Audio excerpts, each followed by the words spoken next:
It has happened again, 2 days in a row, and we've seen two massive shock exits at the US Open. Yesterday it was Alcaraz. Today it is the reigning champion, Novak Djokovic. He is out, Alexei Popyrin advances, and this is me and Ben's reaction.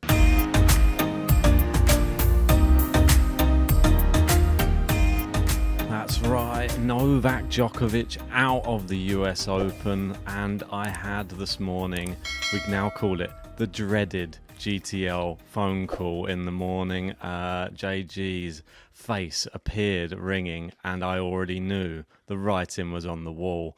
And I got to my phone, I checked it, it was true. Novak Djokovic out of the US Open, Alexei Popyrin, a fantastic performance. And there's part of me thinking, I'm not as shocked as I was yesterday now. I feel like the shock was so massive for Alcaraz that now Novak Djokovic going out, it feels like there's something in the air, this US Open, and we're ready for sort of a new champion. I'm a little bit shocked, but not quite as shocked as yesterday. Yeah, just a little thing about the call of death, which has happened 2 days in a row now. I do find that quite funny. And I like the way that you was the one who was calling me to tell me about Alcaraz, and I was the one to tell you about Djokovic. It just seemed to have to be that way, that we was going to be telling each other about each other's player. And like you say, it is a shock. It's not as big as the Carlos Alcaraz one for sure. The bookmakers had this one at about 5.5. When you looked at yesterday's one, it was 29. So in terms of that, I mean, it's almost sort of like 5 times, a little bit more of a upset. And yeah, it's not that shocking, really.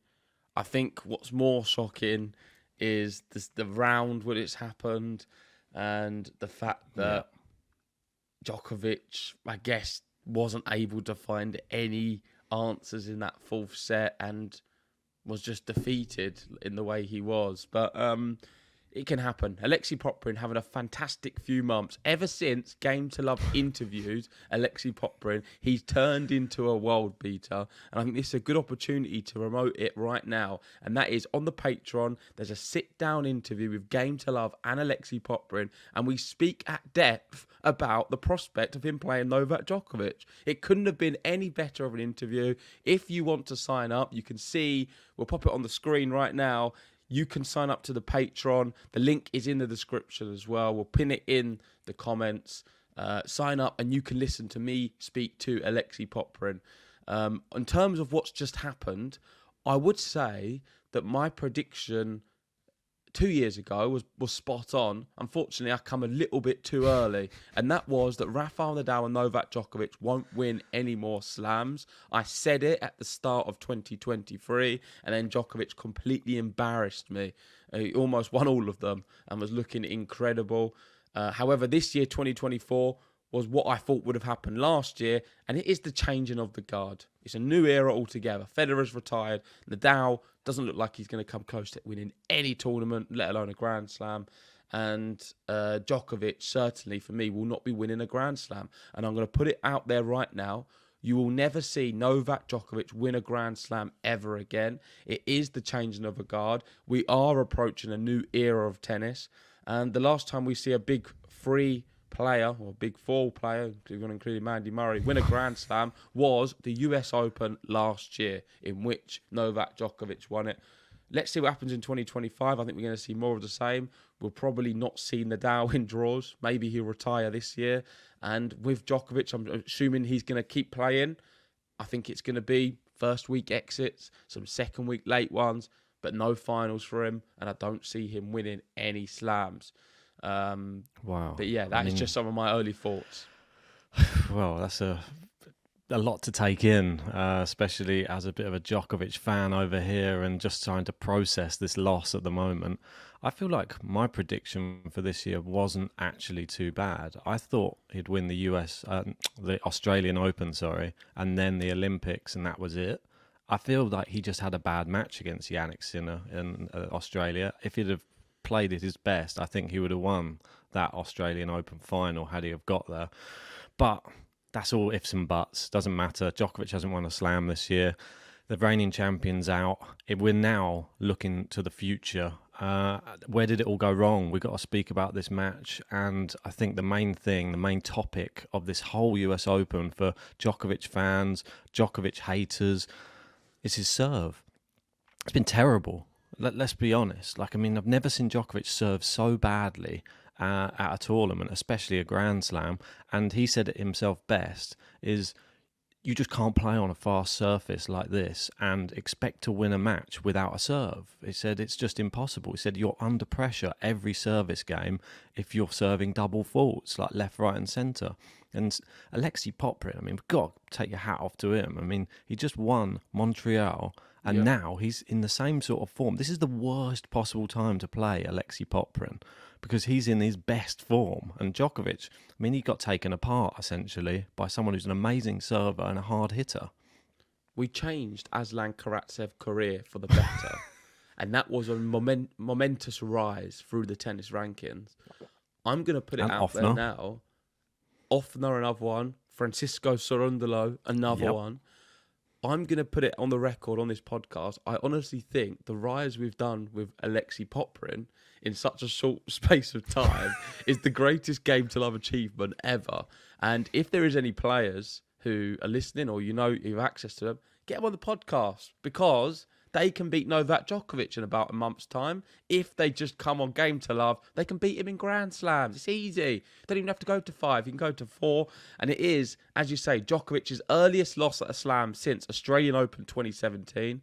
It's his earliest at the US Open since 2006. Scary numbers. These things just do not happen. And the serve, like you say, was the big reason. Let's break it down in more detail. Before we got onto that one, Ben, let's just speak about the serve because you did touch about it. And I don't know if you have the statistics. There you go. So 14 double faults today, 58% first serve percentage, which you'd look at and think it's not great. It's not terrible, but that's actually an improvement to the previous two matches. They were both under 50%, the other ones. You had 47, I think maybe 49. And 47 a lot of double faults, 10 in the first match, 8 in the second, then 14. He couldn't find his serve. He had no balance, no rhythm. And it's hard to just pinpoint exactly what it's down to, aside from just going to the obvious, and that is physical and mental fatigue. Carlos Alcaraz, following what happened at the Olympics, we saw him then go to Cincinnati, was it, and smash up his racket. Couldn't handle it. Was just you ever see Carlos Alcaraz acting like that, just out of depth. Then come here and lost to Butik van der Zandslup, who was going to retire from tennis in straight sets. Ridiculous. It's clearly just run out of steam. And Djokovic, the champion he is as a man, he was able just to disguise this tiredness a lot better because I think physically no athlete is like him. But even a specimen like a Novak Djokovic, it was going to catch up with him. And he did say, I don't know, maybe it's a different surface. It obviously had an effect. I spent a lot of energy winning the gold. I did arrive to New York not feeling fresh mentally and physically. Because it's the US Open, I gave it a shot.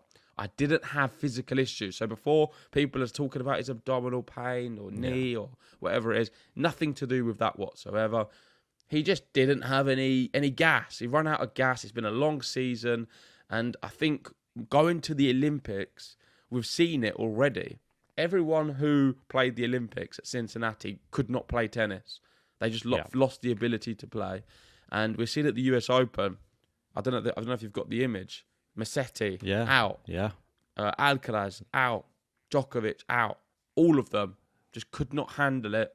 And it was too much. So all 3 Olympic medalists knocked out of the US Open in the span of 24 hours. And they didn't really get deep. Considering you look at the favourite of Alcaraz and Djokovic right up there as well. Musetti's had a fantastic year, but it's just a little bit too much. And anyone who did well at the Olympics, I think, are not going to do well at this US Open. Which brings me quickly to one point I want to make. Qinwen Zheng on the women's, I don't know how she's doing it. She's doing something which none of the men are able to do. So credit to her and hats off. Well, it is a 5-set, slightly more fatiguing men's game that maybe the True, yeah. the cause. She may go out maybe slightly later on in the tournament, but she's still struggling through her matches. It's not like, oh, she's breezing through all of her matches. They look a little bit laboured. Fair play to get past Anisimova in the first round, to be honest. That was a tough one on its own. But Novak Djokovic here, like talking about how he even thought that getting to the third round was actually a good result. See, he's a realist, Novak Djokovic. Getting to the third round was a good result, playing the way he was playing. Because he said, he's been on the tour for so long. He knows the small details that it takes to be able to even be competitive at a high level in men's tennis. If you can't serve, you're pretty much a sitting duck for somebody who has a massive serve. Imagine if he played Sasha Zverev. It wouldn't have even been 4 sets. It would have been straight sets he would have lost. Definitely. There's just no chance. This is the problem. So Novak Djokovic, it's a shock, but in a way it's sort of not a shock. He wasn't playing well at all. It's not like he was coming into this match where we were like, whoa, Djokovic looks like he might win the US Open. So he was coming in and we were thinking, when's his serve going to start suddenly appearing? It didn't appear, so he lost. Yeah, neither of us had him winning the US Open. I was surprised Feliciano Lopez thought he could win. The last part, is this the same quote earlier? No, if you go back to the last quote, we can just read the last little bit because I only got halfway through. Sorry. Okay, I'll go back to this one. Go down. He said, I just felt out of gas. You could see that in the way I played from the very beginning. From the first match, I didn't find myself at all on this court. That's all I can say. Life moves on. I'll try to recalibrate and look for what's next.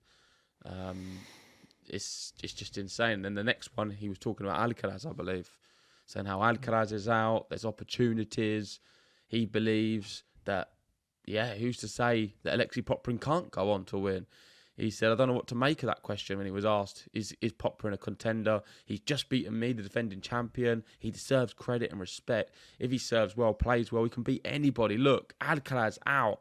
The draw's opening up. Sinner's the main favourite. Yeah. You've got TFO there. You've got Fritz. You've got Zverev. You have great guys playing, and Rublev, Dimitrov, part of this draw. Great opportunity for Rublev and Dimitrov, by the way. Anybody can take it. It's going to be interesting to see who takes the title in the end. And this new era of tennis, as much as we do have Sinner and Alcaraz, it does have that element of being a little bit more open than what we have had in the sort of the last few decades of tennis. I feel now we are going to be reaching that stage where we're going into the second week of a slam, and we don't know that Nadal's going to win. We don't know that Djokovic is going to just win the tournament. It has that air of uncertainty, which I actually like. We were going to see some new slam champions, and who's to say this year we could just get a complete shock on the men's, which never, ever happens. Moving back to Djokovic's serve, Gil Gross sums it up nicely. He said, Djokovic set a slam career low in first serve percentage in back-to-back matches and then set a career high in double faults. The movement he's displayed all year was not going to accommodate lackluster serving. He was deadly, his serve, at the Olympics and at Wimbledon. But, it speaks volumes. Back-to-back matches, career lows. Yeah, really bad. He summed it up best in what he was saying. He give a congratulations to Alexei, but you can see in this last line, he said it was just an awful match from me. And it really was. I feel like it was an awful tournament. An awful tournament, yeah. Yeah. Really bad tournament from Novak Djokovic. Obviously, he's going to take probably some time off now and get ready for the next big tournaments. I expect next one to be really competitive at, I'd say, is Paris, and then probably the ATP finals. And that's really Novak Djokovic's end of year summed up. I don't even think he should play Shanghai, to be honest. I'm really glad you said it. So Jose Morgado has put out a very interesting tweet, and I'm surprised you don't know it yet because there's no certainty he will even play the ATP finals because he may not qualify. He's going to have to push to qualify for Turin. He will very much likely finish this year outside the top 5. His schedule is basically Shanghai, Paris, Bercy till the end of the year, and he needs to do very well in both in order to qualify for the ATP final. So there's there's no certainty we are going to see Novak Djokovic at all at the Tour Finals. He's currently 7th there, but you've got to remember there's a few names who are left in this draw at the US Open who could pick up loads of points at this US Open if they progress, and he's going to be in trouble. He needs to do well at Paris, Bercy and Shanghai in order to even qualify for the Tour Finals. Something you probably didn't even know, did you? No, I wasn't aware of it until I've seen this. I can understand why you didn't, because with Djokovic, you just assume he's always there. You just assume he's going to be 1, 2 or 3 or up there in the rankings. It's not been a great year despite what's happened with the Olympics. Wimbledon was great, I think, him getting to that final. But aside from them 2 incidents, I mean, it's been one of his worst seasons I can remember. Yeah, I mean, it's time though, isn't it? It's coming to the end of his career. He's picking and choosing which tournaments to play. And if he doesn't do well in those tournaments, then you can't expect to be inside the top 10, let's say, come the end of the year. You have to do well at the slams to pick up the points. And if he goes out in round 3, he's just lost God knows how many points from being reigning champion. So it might just be the case that next year we see Djokovic lower in the rankings, and is that like you said, then you start seeing him popping up mid-draws in slams, that type of thing. It's going to be a weird look next year, because imagine you get Djokovic first round, or if you're one of these other players, it's Djokovic is going to be the player we're going to be looking out for in draw previews, who's going which side's he going to be, Alcaraz or Sinner or Zverev, or it's a bit insane. But I wanted to go back to spanner in the works. Yeah, exactly. It's like what you were saying before, though, about the fatigue from the Olympics and all of that type of thing. Is this now turning into just like the perfect decision from Yannick Sinner? Because he didn't play the Olympics, or maybe he got sick at the right time, because now he looks like the main man at the US Open. He is the man to beat, really, I think, because he looks like dangerous on the court. He looks clinical. He doesn't look like he's going to just slip up to somebody in his way. Listen, I don't think he had much say in the decision of the Olympics. I think some of these phantom injuries and illnesses, I don't buy into them too much. And I think the reason he wasn't playing the Olympics is because of all of this scandal hovering over his head, and probably there was some rules and regulation in place where he wasn't allowed due to the positive tests earlier. I don't know the full facts and figures, so I can't really mention that. But I think it did help him not playing long term with his tennis, and he is the favourite to win this US Open. But do not discount Daniil Medvedev either. It's a shame them two will be playing so early on. I think it would be a quarter-final, and it's annoying because they are the 2 best players left in the draw, and I mean, if they were in the other half, that would be an awesome final, I think. We really enjoyed that when we saw it not too long ago. Was it the Australian Open? Yeah. And it could be on the other hard court of the year as well in the US Open. You got Grigor Dimitrov, probably never going to get a better chance to reach his first ever major final. Rublev would never have got a better chance to reach his first major semi. Zverev never got a better chance to win his first major. And Daniil Medvedev is very deserving of Slam too. That's what Vance has to say. And I think that's going to be a massive match. Medvedev versus Sinner. On the bottom half now, I don't know if you've got the draw, but it is insane who could potentially make a final from there. Let me just bring up the draw and I can pop it on the screen for us. While you do that, I'll just read this one. So that is Yannick Sinner fans when they wake up to the news that Alcaraz and Djokovic both out of the draw. If you just go down a little bit, you can see his little cheeky smile. He will be pleased for sure, but not that pleased, because I don't think it does help him, but he's still got to come through Medvedev, and that is just a pick and match. It's not like he's got an easy route now to the final and to win this whole thing. That's a horrible one. You don't really have it in a great view, do you? You have to scroll through them all. We'd have to go through them. But we can look at the names. So it's Popyrin, TFO, Dimitrov, Rublev, Zverev, Nakashima, and Ruud, Taylor, Fritz. I believe that's all of them, isn't it? Exactly. So one of them names will reach the final of the US Open. It wouldn't be a shock if it's Zverev, because he's done it a few times before. He's made a few slam finals, but never won one. Same with Casper Ruud as well. But any of the others, it'll be a first time in a slam final, which could make it very, very interesting. Let's go back to what we start talking about at the beginning, and it's Ollie's tweet, and that is regarding some stats, and that is Popyrin handing Djokovic his earliest loss at a major in 6.5 years. Djokovic's earliest loss at the US Open in 18 years. Right, ridiculous. And the last time Djokovic played all 4 majors and didn't win any was 2010, when he had 1 major title. So these do signify the significance of this result and what it means for the tennis landscape. It just simply does not happen. Djokovic does not lose this early. He does not go for a full season without winning a slam. And it just shows and sort of backs up all of the things I'm saying.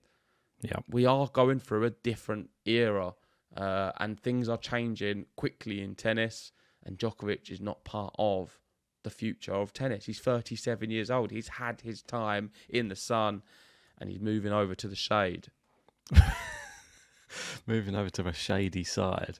I'm quite interested to see, obviously, when we last had the Olympics, I'm just going to bring this up. I was just thinking of this on the spot, and I thought it was something interesting we could look at, because obviously the last Olympics, it took part in 2021, and that was the year he nearly won the calendar slam. Was 1 match away, didn't perform at the Olympics, but maybe the fatigue at the end was what he was unable to get it done. You see, the next year, it was no good, and then you see he won 3 the year after. The next year, no good. Not on this year of this. There seems to be like a little bit of a pattern forming, like 1 good year, 1 bad year. That's what I'm trying to point out. 1 good year, 1 bad year. I don't think it's going to be 3 slams a year again, ever, for Novak Djokovic.